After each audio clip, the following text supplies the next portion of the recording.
باللہ من الشیطان الرجیم، بسم اللہ الرحمن الرحیم۔ پورے قرآن میں بسم اللہ الرحمن الرحیم ہے سوائے سورہ توبہ پہ، تو سورہ توبہ کو بہت غور سے دھیان سے سنیں، کیونکہ یہ مطلب اس کے اوپر بسم اللہ الرحمن الرحیم نہیں ہے۔ تو جیسے انسان کبھی اپ ڈاؤن، کبھی ٹھنڈا ہے کبھی غصے میں، اسی طرح اللہ کی بات کہیں نرمی والی ہے، کہیں تھوڑی سی کڑک ہے، پھر تھوڑی سی بہت زیادہ ہے، غفور الرحیم بھی ہے، شدید العقاب بھی ہے۔ تو اسی طرح جیسے انسان کا ایمان اپ ڈاؤن ہوتا ہے، ایسے طبیعت اپ ڈاؤن ہوتی ہے، ایسے اللہ کی بھی ایسی باتیں، کوئی نیچے کوئی تھوڑی اوپر ہے، کوئی ایک دم سخت ہارڈ بات ہے۔ تو آیت سنتے ہیں سورہ توبہ کی 104 نمبر کی آیت، کیا بتا رہی ہے؟ ایز اٹ از، بغیر ملاوٹ کے، پیور دین۔ وہ یتیم مسکین محتاج بیچارے روڈوں پہ پڑے ہوئے ہیں، کوئی پوچھنے والا نہیں، ماں باپ عیدی ہوم میں پڑے ہوئے ہیں۔ تو اگر آپ چاہتے ہیں کہ آپ کا بزنس صحیح چلے اور آپ دنیا آخرت میں کامیاب ہوں، صحت آپ کے بچوں کی آپ کی صحیح رہے، تو اس کو دھیان سے سن لیں اور اس پہ عمل کرنے کی کوشش کریں۔ بغیر علم، ایمان، اخلاص کے بغیر جو اعمال کر رہے ہیں سب ضائع ہو رہے ہیں، نقل پہ چل رہے ہیں۔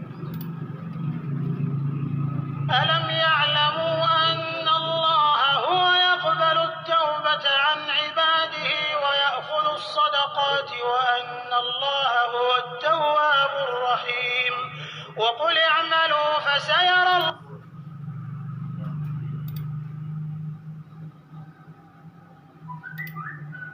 کیا یہ لوگ نہیں جانتے کہ خدا ہی اپنے بندوں سے توبہ قبول فرماتا اور صدقات و خیرات لیتا ہے، اور بے شک خدا ہی توبہ قبول کرنے والا مہربان ہے۔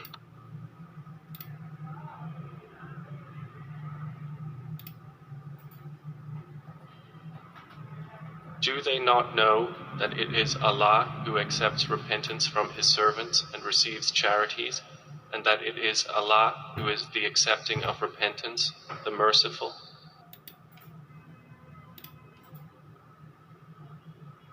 پھر سورہ توبہ کی 60 نمبر کی آیت،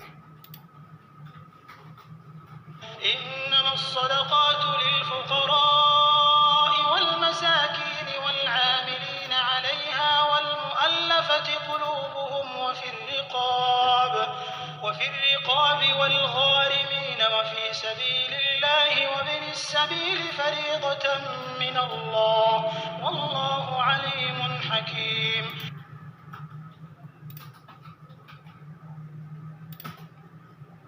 صدقات یعنی زکوٰۃ و خیرات تو مفلسوں اور محتاجوں اور کارکنان صدقات کا حق ہے، اور ان لوگوں کا جن کی تالیف قلوب منظور ہے، اور غلاموں کے آزاد کرانے میں، اور قرض داروں کے قرض ادا کرنے میں، اور خدا کی راہ میں اور مسافروں کی مدد میں بھی یہ مال خرچ کرنا چاہیے۔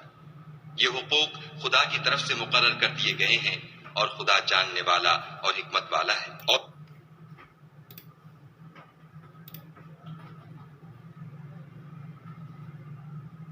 Zakkat expenditures are only for the poor and for the needy, and for those employed to collect zakah, and for bringing hearts together for Islam, and for freeing captives or slaves, and for those in debt, and for the cause of Allah, and for the stranded traveler, an obligation imposed by Allah, and Allah is knowing and wise.